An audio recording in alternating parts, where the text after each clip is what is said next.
여러분들도 어차피 수학 실력이 뛰어난 분도 있고 뛰어나지 않은 분도 있을 텐데 우리가 같이 배운다라는 거는 제가 일방적으로 여러분에게 다 가르치는 게 아니라 여러분한테 제가 배울 것도 있고 또 제가 가르칠 것도 있고 그런 것 같습니다.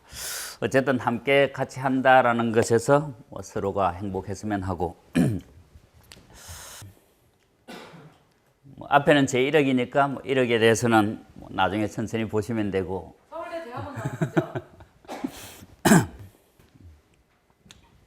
뒤에는 제가 가르쳤던 제자 중에서 이 사람들 말고도 유명한 사람이 많이 있을 텐데 대표적인 제일 위의 친구는 지금 현재 뭘 하고 있는지는 제가 신문을 통해서 받고 직접 연락은 안 되고 그 당시에 수능을 만점을 받을지 안 받을지는 모르지만 하여튼 학생이 우수했던 게 우리가 극한 같은 데서 되게 어려운 문제를 내주면 보통 학생들은 그걸 이제 못 풀면 그냥 못 푼 채로 오잖아요.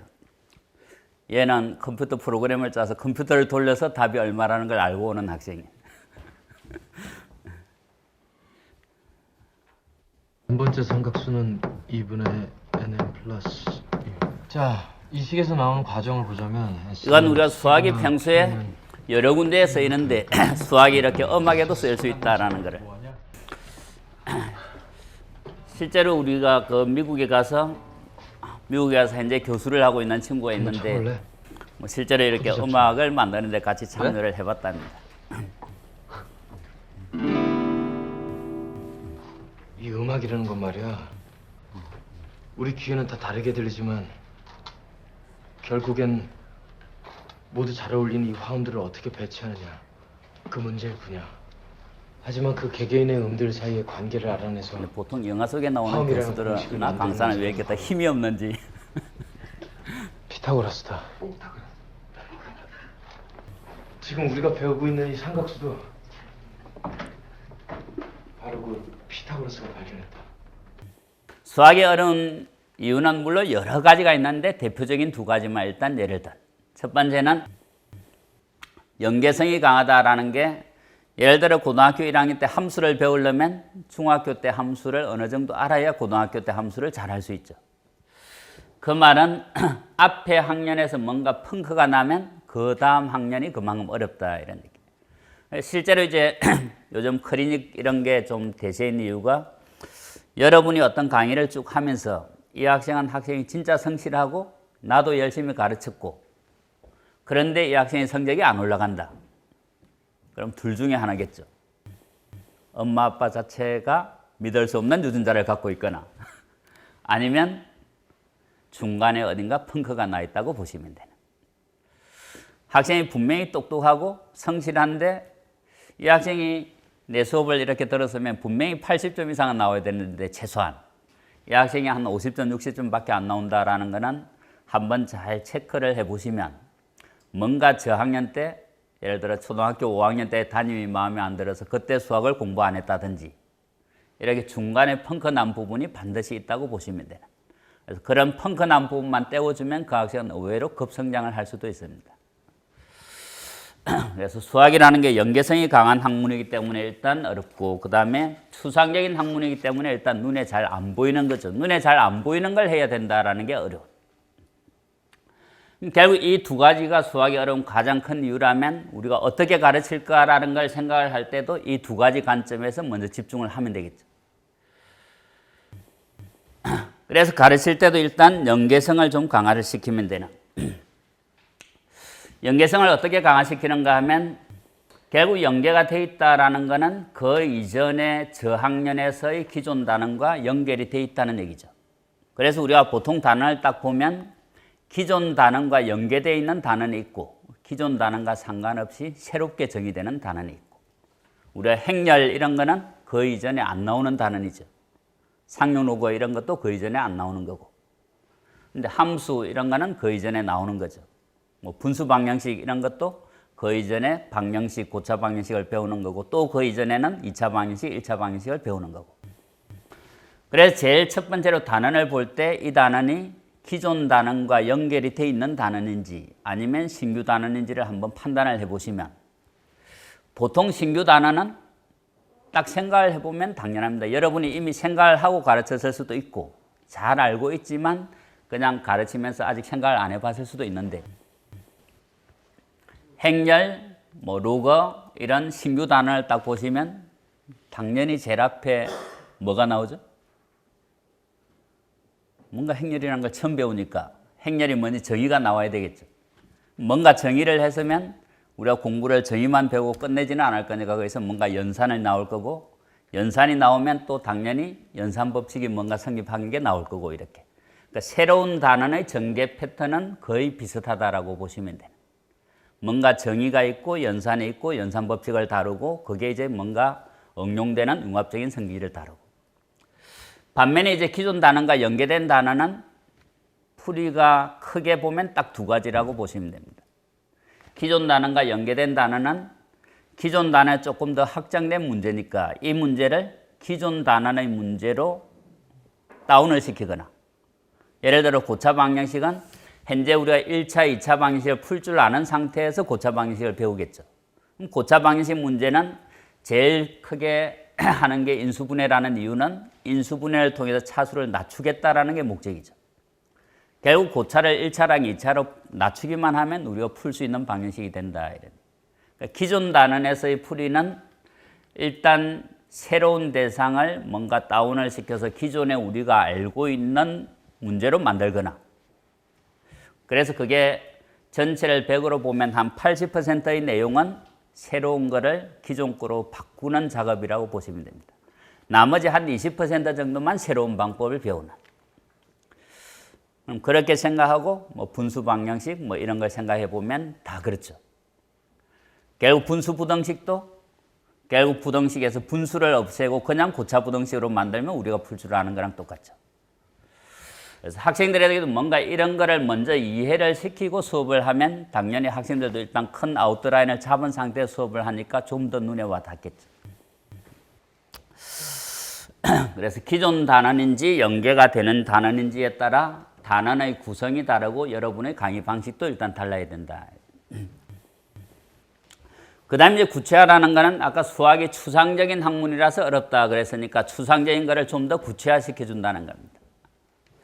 그럼 이제 크게 보면 학생들이 어떤 교과서 안에 어떤 단원이 있고 큰 단원이 어떤 게 있고 그 단원 안에 작은 단원이 어떤 게 있고 이렇게 단원 간의 연결 관계인 맵을 보여주는 게 구체화고 좀 더 이제 작게 들어가서 어떤 구체적인 단원으로 들어갔을 때는 그 단원에 있는 내용이나 문제와의 스킨십을 강화시켜 준다고 보시면 돼요. 그러니까 인간끼리만 스킨십이 있는 게 아니라 구체적으로 손에 잡히고 눈에 보이도록 해준다 이런 얘기. 예를 들어 공간도형 같으면 3차원이나 상상이 잘 안 되니까 뭔가 문제를 풀 때 단면을 보여준다든지 하면 구체적으로 눈에 보이겠죠. 그 다음에 더 작은 단어로 세부적으로 들어갔을 때의 구체화는 학생들이 왜 그런지 궁금해하는 것에 대해서 답변을 주는 겁니다. 예를 들어 상용국어 같으면 지표가 자릿수보다 하나 작다라는 것만 계속 강조를 할 게 아니라 왜 지표가 자릿수보다 하나 작은지를 일단 보여주고 이해를 시켜주고 이해가 목적이 아니라 결국 학생은 득점력이 중요하니까 이해가 된 걸 암기를 해야 나중에 점수로 연결이 되겠죠.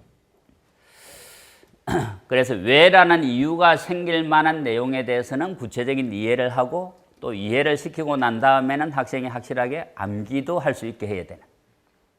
어떤 사람은 입시 수학은 암기다라고는 하는데 실제로 우리가 수학을 잘한다라는 것은 암기가 되어져 있는 수준의 양을 점점 더 늘려가는 과정이다라고 보시면 돼요.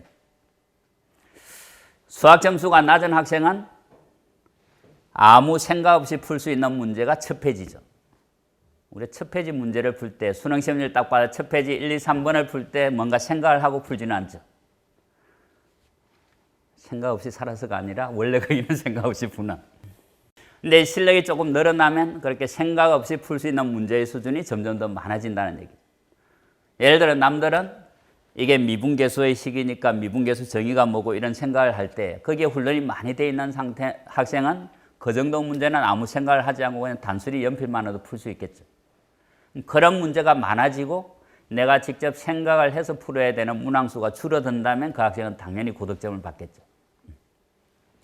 그래서 실제로 나중에 이제 수능에서 고득점을 받는 학생은 한 3개나 4개를 제외하고 나서는 특별히 깊은 생각을 하지 않고 그냥 풀어낼 수 있다라고 보시면 돼요. 그게 한 50분이나 60분 동안에 아무 생각 없이 문제를 풀면 나머지 한 4, 50분 동안에 남아있는 3문제나 4문제를 풀어내는 건 어렵지 않다는 얘기죠. 그러니까 수학에서 100점을 맞는 학생도 처음부터 쭉 가서 100점을 다 풀었네 이렇게 생각하는 학생은 아마 별로 없을 거로 생각이 되죠. 당연히 그 학생도 중간중간 막힐 건데 시간이 50분이 남았고 문제가 3개 남았다라는 거는 일단 2개는 풀고 1개는 마치고 이렇게 가능성이 높겠죠. 시간이 많이 있다는 거는 풀지 못하더라도 마칠 가능성은 많아요. 그래서 구체화시키는 단원에서 크게 볼 때는 단원 간의 연결 구조를 보여주고 구체적인 단원으로 가서는 눈에 보이고 손에 잡히게 만들어주고 세부적인 학습 내용으로 가서는 왜 그런가에 대해서 확실하게 먼저 이해를 시키고 그 다음 이해를 하고 나서는 그 내용을 문제에 적용할 수 있게 확실하게 암기를 시키고 암기시키는 것도 뭔가 또 나름대로의 본인들의 방법을 개발해야 되겠죠. 예를 들어 지표가 자릿수보다 왜 작은지를 설명했으면 이제 외우는 데까지도 도움을 줘야 되는. 지표가 자릿수보다 왜 하나 작죠? 세 보면 글자 수가 하나 작잖아요. 이러면 절대로 안 잊어먹거든요. 보통 공부 못하는 애는 뭔가 하나 작다는 거는 들었는데 이게 뭐 자릿수가 하나 작은지 지표가 하나 작은지가 헷갈리는.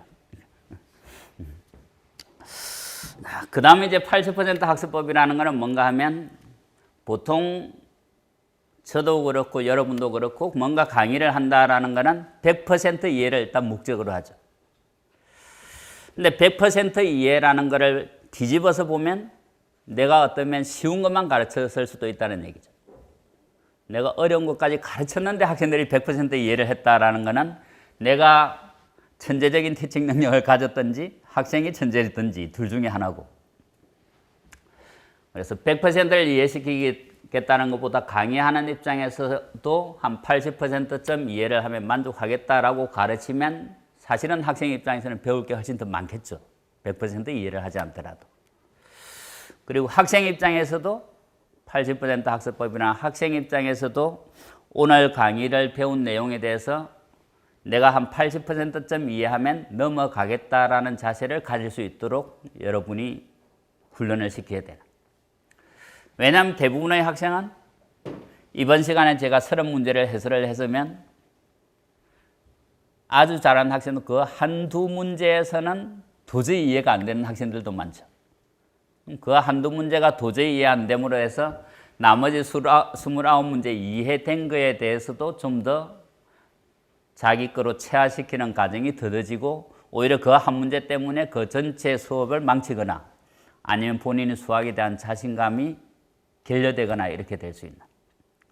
그 한 문제는 오히려 넘어가다 보면 넘어갔다가 나중에 다른 게 좀 더 이해되고 숙제를 좀 하다 보면 그때는 쉽게 풀릴 수도 있고 아니면 세월이 흐르다 보면 세월이 약일 수도 있습니다. 실제로